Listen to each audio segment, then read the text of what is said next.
500 साल। जी हाँ, 500 साल पुराना इतिहास हमारे इस राम मंदिर का। सन 1528 जब बाबर ने अयोध्या में राम मंदिर को तोड़ा, तब से लेके 2024 तक की सारी कहानी आज हम आपको हमारी इस डिटेल वीडियो में बताएंगे। स्वागत है आपका हमारी इस नई वीडियो में। तो चलिए वीडियो शुरू करते हैं। राम मंदिर का इतिहास काफ़ी गहरा है और इसकी शुरुआत होती है 16वीं शताब्दी से, जब मुगलों का शासन हुआ करता था। बात है सन 1528-29 की, जब बाबर द्वारा तोड़ा गया पुराणकालीन राम मंदिर। अब बाबर के कमांडर मीर बागी द्वारा बनाया गया वहाँ पर बाबरी मस्जिद का ढांचा। हालांकि ये मस्जिद का बस एक ढांचा था। इसको सन 1660 के करीब औरंगजेब के शासनकाल में उसके द्वारा एक भव्य मस्जिद का रूप दिया गया। तो चलिए थोड़ा आगे चलते हैं, जब इस मामले में थोड़ी गंभीरता आई। ये बात है 19वीं सदी की, जब अंग्रेज़ों का शासन हुआ करता था और राम मंदिर और बाबरी मस्जिद को लेकर इस पर काफ़ी झगड़े और दंगे फसाद होने लगे। तो इसी मामले को सुलझाने के लिए अंग्रेज़ों ने मुसलमानों को ढांचे पे और हिंदुओं को बाबरी मस्जिद के पास राम चबूतरे पे पूजा करने की अनुमति दी। फिर आए देश का सबसे सुनहरा पल, भारत की आज़ादी, साल 1947, जब देश को इतने सालों की गुलामी के बाद और कई सालों की लड़ाई के बाद आज़ादी मिली। फिर 1949 में बाबरी मस्जिद के गर्भगृह में राम सीता जी की मूर्ति मिली, जिसकी वजह से दोनों पक्षों में विवाद और भी बढ़ने लगे। फिर तभी के प्रधानमंत्री जवाहरलाल नेहरू जी ने धार्मिक सद्भाव बनाए रखने के लिए मूर्तियों को हटाने का आदेश दिया, पर अयोध्या के डीएम के नायर द्वारा इस आदेश पर अमल नहीं किया गया और उन्होंने इस्तीफा दे दिया। सच कहा गया है, जब प्रभु के प्रति इतनी भक्ति हो तो कोई भी रोक नहीं सकता। ये मैं इस संदर्भ में बोल रहा हूँ क्योंकि सन 1986 में डिस्ट्रिक्ट कोर्ट द्वारा इस जगह पे भक्तों को पूजा करने की अनुमति मिल गई। और कुछ समय बाद सन 1992 में एल.के. आडवाणी द्वारा मंदिर की मांग के लिए रथ यात्रा शुरू की गई और इसी साल 1992 में विश्व हिंदू परिषद और सांप्रदायिक भीड़ द्वारा बाबरी मस्जिद को तोड़ दिया गया।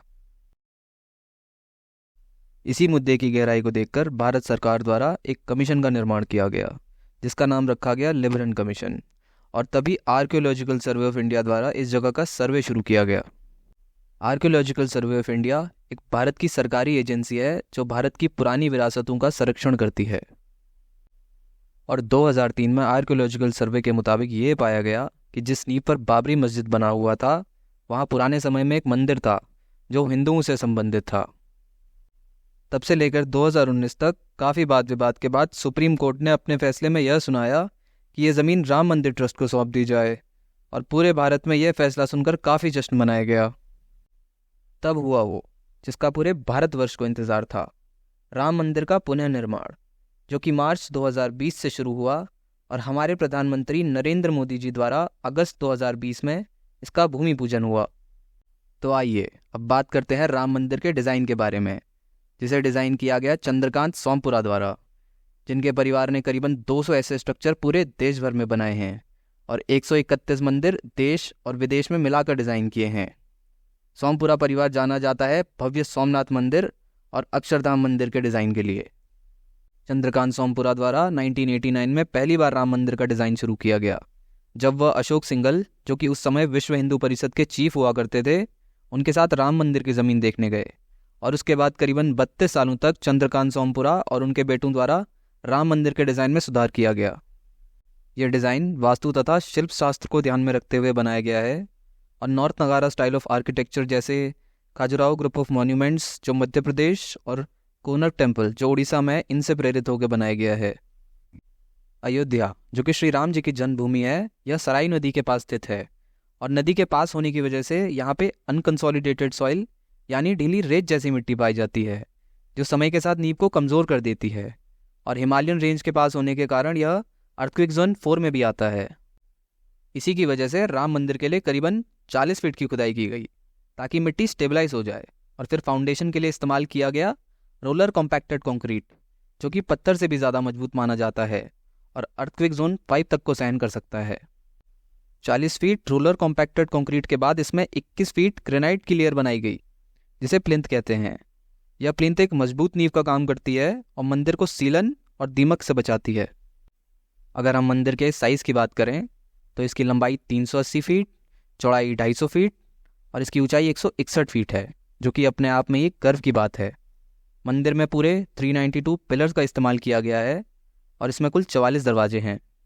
मंदिर के इर्द गिर्द एक बड़ा कॉम्प्लेक्स भी बनाया जाना है और इसके पूरा होने के बाद ये विश्व का तीसरा सबसे बड़ा हिंदू मंदिर होगा।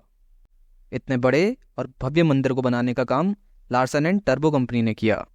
यह वही कंपनी है जिसने नरेंद्र मोदी स्टेडियम, अल रयान स्टेडियम और स्टैचू ऑफ यूनिटी जैसे कई बड़े बड़े कंस्ट्रक्शन किए हैं। फिर आया वो दिन जिसका पूरे भारतवर्ष को इंतज़ार था, 22 जनवरी 2024, जब राम मंदिर का उद्घाटन हुआ। पूरे देश में मानो जैसे जश्न का माहौल था, लेकिन साथ ही साथ सबकी आंखों में आंसू भी थे। वह आंसू इसलिए क्योंकि यह आंखें तरस गई थी अपने प्रभु श्री राम को देखने के लिए। उद्घाटन के साथ साथ भगवान श्री राम के बाल रूप यानी रामलला की प्राण प्रतिष्ठा भी थी, जिसमें श्री रामलला की मूर्ति को स्थापित किया गया। यह अद्भुत मूर्ति अरुण योगीराज जी ने बनाई है। यह मूर्ति इतनी सुंदर, इतनी प्यारी है, मानो श्री राम भगवान अपने बाल रूप में वापस आ गए हों।